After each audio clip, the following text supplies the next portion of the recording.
खुशामदीद। आज की इस वजाहत में हम उन तमाम सवालात और परेशानियों का मुकम्मल जायजा लेंगे जो आजकल बिजली की सब्सिडी और इन क्यूआर कोड अपडेट्स के हवाले से अवाम में फैली हुई हैं। हकीकत क्या है और हुकूमत का बाज़ाब्ता मौक़िफ़ क्या है, आज हम इन्हीं हक़ाइक़ को बिल्कुल शफ़ाफ़ अंदाज में समझेंगे। तो चलिए शुरू करते हैं और देखते हैं आज के इस जायजे में हम क्या कवर करने वाले हैं। हम बात करेंगे क्यूआर कोड के मसाइल पर, एक से ज़्यादा मीटर्स के कवानीन पर, किराएदारों की अहलियत, इन अफवाहों की हकीकत और आखिर में इस सब्सिडी के असल माली फ़ायदे पर। सबसे पहले बात करते हैं इन क्यूआर कोड के मसाइल की और ये समझते हैं कि आखिर इस निज़ाम पर अचानक इतना बोझ क्यों आ गया है। आखिर लोग अपने क्यूआर कोड्स को कामयाबी से स्कैन क्यों नहीं कर पा रहे हैं? देखिए, ये वो सवाल है जो इस वक्त हर उस शख्स के जहन में है जो इस खौफ में मुब्तला है कि कहीं टेक्निकी खराबी की वजह से वो इस रिलीफ से महरूम ना रह जाएं। और जाहिर है, जब ऐसी चीज़ आपके इख्तियार में ही ना हो तो परेशानी होती है। अच्छा, इस मसले की असल वजह ना ये 15 दिन का वक्त है। दरअसल पाकिस्तान में बिजली के बिलों की तकसीम एक 15 दिन के मखसूस साइकिल पर मुश्तमिल होती है। तो होता क्या है, जब पूरे मुल्क से लोग एक ही वक्त में बिल मिलने के बाद वेबसाइट पर आते हैं तो सोचिए, वेबसाइट के सर्वर्स पर अचानक एक बहुत बड़ा लोड पड़ जाता है और सिस्टम बिल्कुल बैठ जाता है। और ये इस बात की बेहतरीन मिसाल है कि अचानक आने वाली शदीद ट्रैफिक किस तरह सिस्टम को क्रैश कर सकती है। ये बिल्कुल वैसा ही आर्जी तकनीकी मसला है जैसा हाल ही में मुल्की सतह पर फायरवॉल के फेल होने पर हमने देखा था।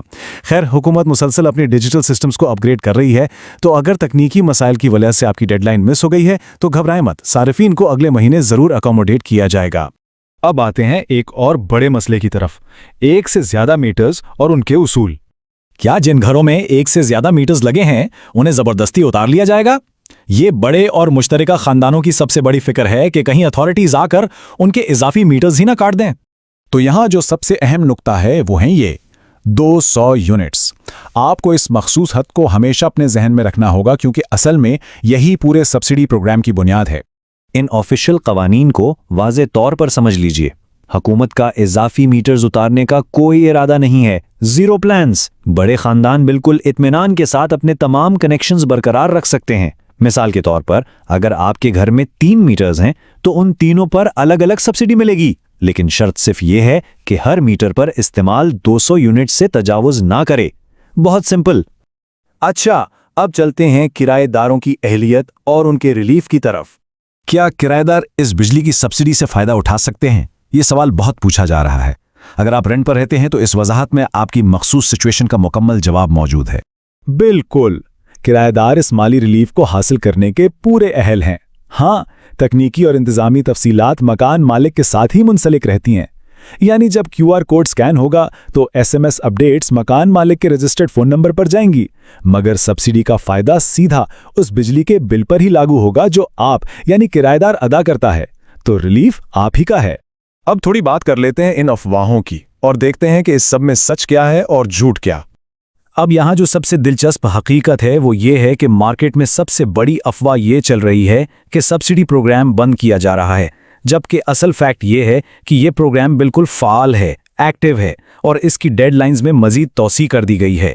आवाम का हकीकत जानना बहुत ज़रूरी है। इस सिलसिले में एनर्जी डिपार्टमेंट का ऑफिशियल मौक़िफ़ सुनिए। उन्होंने वाज़े कहा है कि टेक्निकी ताख़ीर आर्जी है, रिलीफ का सिलसिला जारी है और जो लोग डेडलाइन पर पूरा नहीं उतर सके उन्हें अगले महीने अकोमोडेट किया जाएगा। तो ये बयान परेशान शहरियों के लिए एक मुकम्मल यकीन दहानी है। और आखिर में आइए देखते हैं इसका असल माली फ़ायदा क्या है और ये सब्र क्यों ज़रूरी है। आइए देखते हैं कि ये पूरी बात कैसे आपस में जुड़ती है। सोचिए, अगर किसी सारिफ का बिल बगैर सब्सिडी के 10,000 रुपये आता है तो सब्सिडी लगने के बाद ये सीधा गिरकर सिर्फ 2,000 रुपये रह जाता है, यानी पूरे 8,000 रुपये का वाज़ेह माली रिलीफ। ये वाकई एक बहुत बड़ी रकम है और सच कहूँ तो यही वजह है कि सारिफीन को इन टेक्निकल ग्लिचेस के साथ थोड़ा सब्र से काम लेना चाहिए। तो इन तमाम बातों का खुलासा ये है कि अगरचे स्कैनिंग के मसाइल वाकई परेशान कुन हैं, लेकिन ये अजीम माली मदद पूरी तरह से फ़ाल है। तकनीकी ताख़ीर आर्जी है मगर इसका रिलीफ देर पा है। हुकूमत मौजूदा निज़ाम को बेहतर बनाने के लिए काम कर रही है, लेकिन सोचने की बात यह है कि क्या हमारे डिजिटल निज़ाम आइंदा ऐसी अचानक ट्रैफिक को बर्दाश्त करने के लिए वाकई तैयार हो पाएंगे? और ऐसी वीडियोस के लिए फॉलो सब्सक्राइब करना मत भूलना।